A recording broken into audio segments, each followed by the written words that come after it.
اولئک علی ھدی من ربہم واولئک ھم المفلحون۔ ایسے لوگ اپنے رب کی طرف سے راہ راست پر ہے اور وہی فلاح پانے والے ہیں۔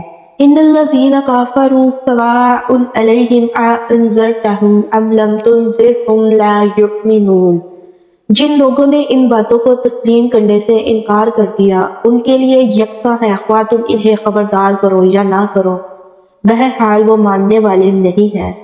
یعنی کہ 6 کی 6 شرطیں جن کا پہلے ذکر ہوا ہے پوری نہ کی اور ان سب کو یا ان میں سے کسی ایک کو بھی قبول کرنے سے انکار کر دیا۔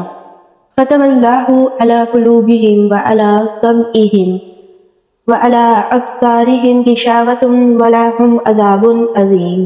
اللہ نے ان کے دلوں اور ان کے کانوں پر مہر لگا دی ہے اور ان کی آنکھوں پر پردہ پڑ گیا ہے، وہ سخت سزا کے مستحق ہے۔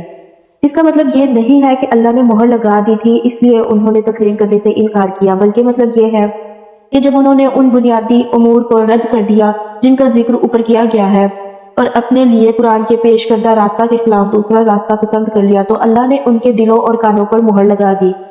اس مہر لگنے کی کیفیت کا تجربہ ہر اس شخص کو ہوگا جسے کبھی تبلیغ کا اتفاق ہوا ہو۔